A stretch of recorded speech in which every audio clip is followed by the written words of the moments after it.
Vamos lá. Vamos dar início aqui à correção dos exercícios sobre a lógica dos espaços industriais no mundo globalizado.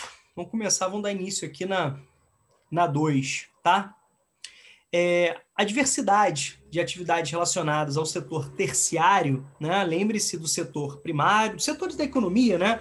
O setor primário, o setor, né, secundário, o setor terciário, o setor quaternário, e a gente já fala o setor quinário, tá? O setor primário é aqueles setores ligados, né, à atividade primária, né, agricultura, pecuária, extrativismo vegetal, extrativismo mineral, né? O secundário é a transformação, o setor secundário é aquelas atividades ligadas à transformação, as atividades industriais, o terciário, comércio, serviço, atividades bancárias, né? E por aí, beleza? Vamos lá. Reforça a tendência mais geral de desindustrialização de muitos países desenvolvidos, sem que estes, contudo, percam o comando da economia.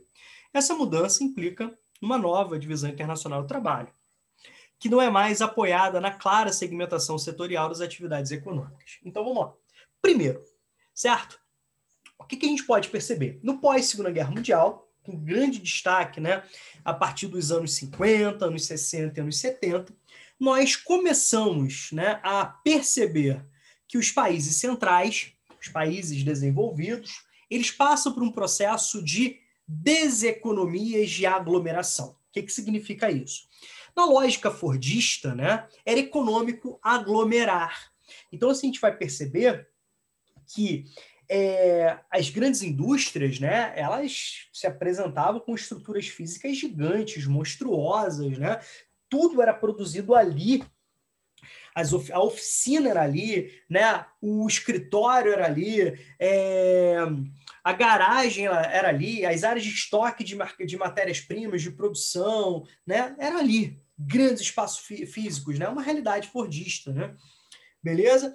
E essas indústrias levavam à atração de outras indústrias, que iriam fornecer recursos ou integrar, criando grandes, né, regiões industriais. Tá certo? Com a evolução dos meios de transporte, com a evolução dos meios de comunicação, a evolução dos transportes garante um barateamento da produção, né, do frete, né? As comunicações permitem que haja, né, uma conexão entre fornecedores, gerência, né, as várias etapas produtivas. Nós temos um avanço da chamada economia de desaglomeração. Então, durante a lógica fordista, era econômico aglomerar, economias de aglomeração. Agora, a gente pode perceber que, entre aspas, né, é deseconômico aglomerar. E é um grande processo de fragmentação produtiva. Fábricas, né, migrando seu parque industrial ou parte dele para outros territórios, né, inclusive para outros países. A gente pode perceber que a lógica da terceirização, né, que é uma atividade, uma estratégia empresarial muito importante, né, nesse objetivo de reduzir o custo de produção, tá? Entregando, né, a terceiro determinadas atividades, determinadas etapas produtivas, determinados equipamentos, tá legal? Então, a gente pode perceber que nós temos essa mudança, né? Com isso, gente, o que vai acontecer? Aquelas grandes cidades que, no virado do século XIX, século XX, se tornaram grandes cidades industriais, elas perdem indústria. As indústrias vão se interiorizar, vão para cidades de médio porte, vão para outras regiões, né? Vão para outros países. Então, a gente pode perceber que diminui o dinamismo industrial, diminui, né, a oferta de empregos no setor secundário. E o que nós temos? Um grande aumento, né, dos postos de trabalho ligados ao setor terciário. Vamos pegar o micro, só para ficar um pouco mais fácil nessa exemplificação, vamos pegar São Paulo. São Paulo, né, a grande concentração industrial do Brasil, o maior parque industrial da América Latina, né, a partir dos anos 70, com grande avanço nos anos 90 e, sobretudo, nas últimas décadas, passa também por um processo de perda de indústrias. Indústrias, né, sobretudo aquelas que vão demandar mais mão de obra, aquelas indústrias, né, que vão demandar menor tecnologia, maior mão de obra, ligadas a bens de consumo, né, como calçados, roupas, brinquedos. Eles vão se direcionar para outras regiões, com grande destaque para algumas porções do Nordeste, certo? Mas o fato de São Paulo estar perdendo indústria não significa que São Paulo tenha perdido o título de grande, né, potência econômica do Brasil. A gente pode perceber que as sedes das empresas, inclusive as transnacionais, continuam em São Paulo. A gente consegue perceber que o desenvolvimento tecnológico continua em São Paulo, ou seja, né, a maior presença de centros de pesquisa, universidades, né, laboratórios, certo? A gente pode perceber que o capital, os grandes investimentos continuam concentrados em São Paulo. Olha, a B3, né, a antiga Bovespa, continua em São Paulo, certo? Então, isso não significou que esses países tenham perdido dinamismo, ou que o São Paulo, né, tenha perdido dinamismo. A mesma coisa em termos planetários. Já vivemos uma lógica pós-industrial. Cara, o Japão não quer produzir, né, o produto físico em si. Aqueles setores que demandam, né, muita energia, muita água, muita matéria-prima, né? Cara, mão de obra com menor qualificação, vão ser produzidos no mundo subdesenvolvido. Então eles vão exportar a sujeira, a poluição, os gastos, né, para países como o Brasil, que vão aceitar estragar solo, estragar vegetação, estragar água, né? Espoliar a sua população e seu país para receber essas indústrias. O que importa para o Japão é a produção tecnológica, né? É o domínio, né, desse desenvolvimento, tá bom? Certo? Então, esses países, né, têm uma clara relação que a gente chama de pesquisa e desenvolvimento. É que a gente trabalha, né? A gente vai trabalhar essa semana, tá? Então, você tem uma lógica de pesquisar, mas não adianta só pesquisar, é preciso desenvolver. Isso aqui dentro da lógica do capitalismo, né? Com isso, o que você tem? Você tem novas tecnologias. Essas novas tecnologias permitem você produzir mais em menor tempo, né? Vou botar tech aqui, ó. Vou botar abreviado. Em menos tempo, maior diversidade, produtos com maior valor agregado, né? Com isso estimula a produção de mão de obra qualificada, fortes investimentos em educação, né? A presença de laboratórios, centros de pesquisas, certo? Isso gera menor dependência de mão de obra qualificada, externamente falando, menor dependência externa de tecnologias, de capitais. Legal. Então, tudo isso traz muitas vantagens econômicas, entre elas, grandes lucros, né? Certo? E esses lucros, uma parcela dele vai ser reinvestida em pesquisa e desenvolvimento. Quando a gente fala de países como o Brasil, a gente pensa no retrocesso, né? É justamente o contrário. Você olhar para a educação como custo, você congelar os investimentos em educação, não somente educação, em saúde, né, em outros setores sociais, mas, certo? Sucatear as universidades públicas, que no Brasil respondem por mais de 90% da produção tecnológica, tá? Beleza? Certo? Então, bom lá, a gente já fez uma análise bem vasta aqui, né? Fugimos, inclusive, um pouquinho, aproveitamos a questão, na verdade não é fugir, aproveitamos a questão para discutir assuntos interessantes, né? Nesse contexto, tá? Nesse contexto, o fenômeno descrito tem como dos seus resultados... Vai, galera, o que vocês acharam aí? O que vocês marcaram de gabarito?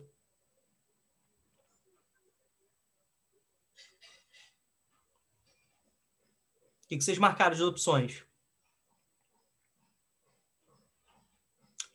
Saturação do setor secundário, ampliação dos direitos laborais. Olha o neoliberalismo aqui.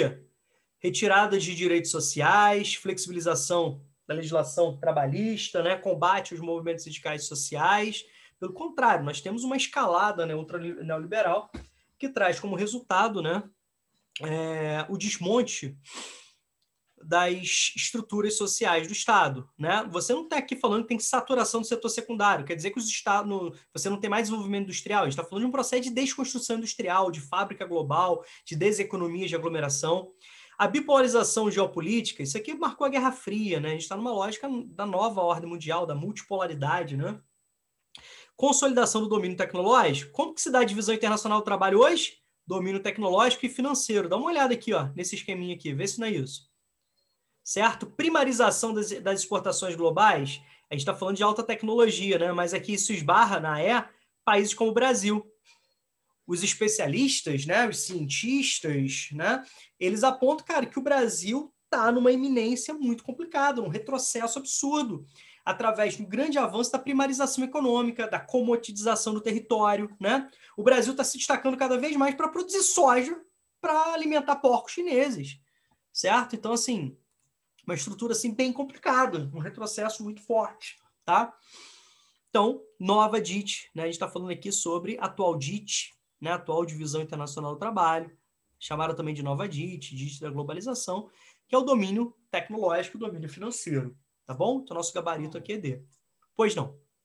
Eu gostaria de saber por que é tão incentivado no Brasil pelo governo a, a produção de produtos primários, como a soja, como você disse, o Francisco, café. eu não sei se sou eu, mas eu não estou te escutando direito. Você pode falar um pouquinho mais alto? Eu não sei se é só eu que estou escutando mal. Eu até aumentei aqui o máximo o volume.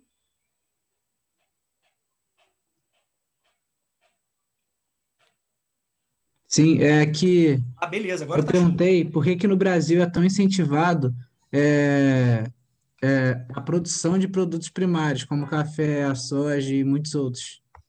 Então, Francisco, eu poderia ficar aqui um dia inteiro falando isso para você, tá?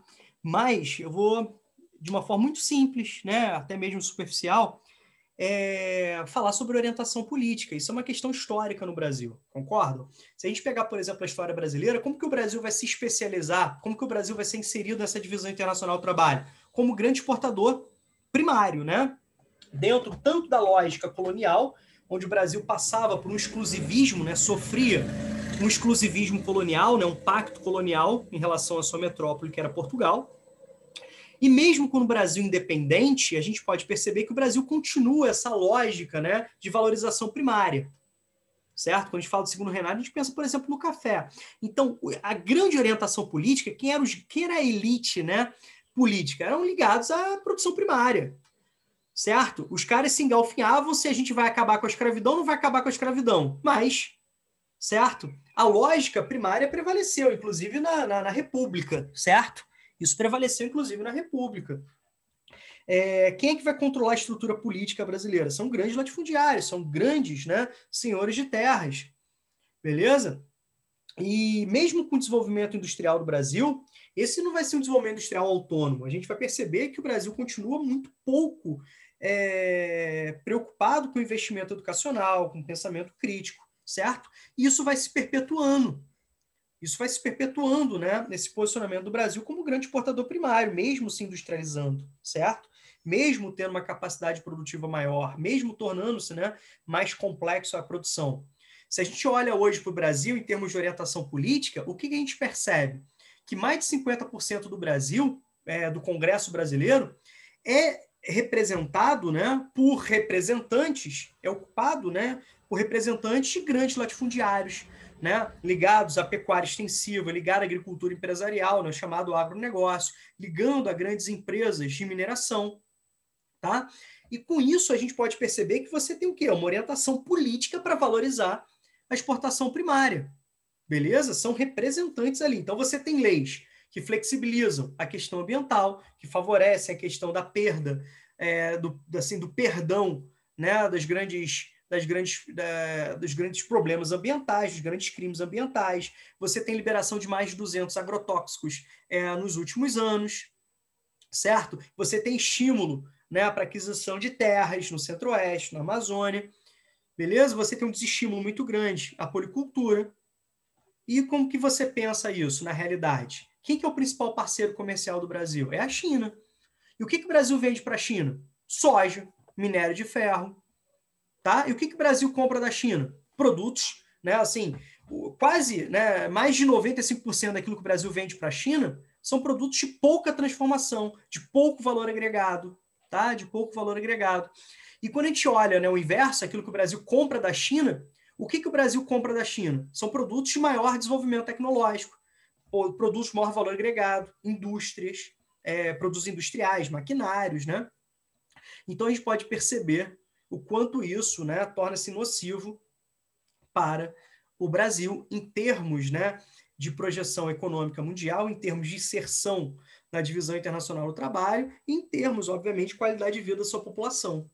Não sei se ficou claro, Francisco. A orientação política, né, é favorável a esse modelo, e é uma questão não somente atual, mas histórica, mas que nos últimos anos vem ganhando, né, projeções muito complicadas. O Brasil passa por um desenvolvimento industrial muito forte, levando, né, a categoria de país emergente, sobretudo ali no início do século XXI, com fortes investimentos, inclusive alguns setores, como, por exemplo, a Petrobras, né, que investiu muito em tecnologia, se destacando, chegando a se tornar uma das 5 maiores empresas do mundo, e depois a gente pode perceber que nós temos uma derrocada, né, dessa oferta.